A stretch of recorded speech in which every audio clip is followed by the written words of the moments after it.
Au lycée, j'ai rencontré un garçon chrétien qui avait un coin prière dans sa chambre et c'est de là que j'ai vraiment fait ma première rencontre avec Dieu. Sur le plan des études, ça allait bien. Par contre, avec les filles, c'était un peu la cata. Stéphane, c'est le bon copain, c'est le confident, mais jamais celui avec qui on veut sortir, quoi. Je savais que je voulais fonder un foyer, rencontrer une fille. De 18 ans jusqu'à l'âge de plus de 30 ans, je suis restée célibataire. Quelques années après, j'ai rencontré un garçon. Je suis tombée complètement amoureuse. Cette relation était très compliquée, même si elle était très belle, parce que lui était athée. J'ai été voir un thérapeute, comme on dit, lequel m'a fait travailler sur moi-même.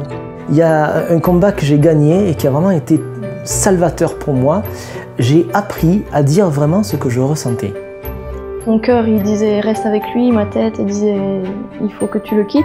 Et puis il y a eu une manifestation de chrétiens, je suis revenue le voir et il m'a dit je vois que tu es plus heureuse là-bas qu'avec moi. Mon célibat était d'autant plus difficile à porter que ce projet était d'autant plus clair dans mon cœur. C'était pour moi un constat d'échec. J'avais fait le tour de mes amis, je sentais que j'allais avoir du mal de rencontrer mon futur mari dans ceux que je connaissais. Du coup, je me suis inscrite sur Théotokos justement pour rencontrer quelqu'un qui avait la foi. Puis quelques mois après mon inscription, je suis tombée sur le profil d'Alexandra. Ce qui m'a attiré le plus chez lui au tout début, c'est que très vite on a pu parler librement. Et tout de suite, je me suis sentie en confiance en fait. Pendant 4 mois, on n'a rien fait d'autre que de dialoguer et de vivre un véritable cœur à cœur. J'étais en train de tomber amoureuse de quelqu'un qui, au final, quand je l'aurai en face de moi, ça sera pas pareil. On a programmé de se rencontrer début juin. Pendant 2 jours, je lui ai pas écrit, pas téléphoné, rien du tout. Méga flip, qui se dit, mon Dieu, mais ce garçon, je suis tombée amoureuse, est-ce que je me serais pas trompée?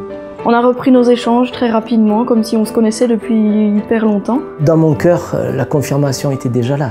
Notre désir, c'était de se marier et de fonder une famille.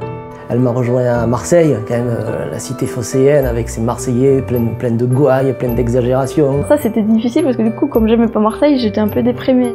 Je lui ai fait arpenter toutes les routes du département pour voir un petit peu les villages aux alentours de Marseille, qu'est-ce qui lui plairait pour s'installer ailleurs que dans la ville. Finalement, voilà, nous avons pu construire notre nid douillet ici dans cette maison. Entre-temps, nous avons accueilli notre premier enfant, Pierre-Line. Nous avons accueilli notre deuxième enfant, Antonin. Ce qui m'a rendue heureuse, c'est qu'on pouvait prier ensemble. Et ça, pour moi, c'était le summum de tout pour avancer dans la vie. Ma rencontre avec Alexandra sur le site Théotokos, le sourire de mes enfants quand je leur donne le bain, quand je les fais jouer, je me dis vraiment que le Seigneur nous a comblés au-delà de toute espérance. Je crois qu'il plus est que cela ne fait que commencer.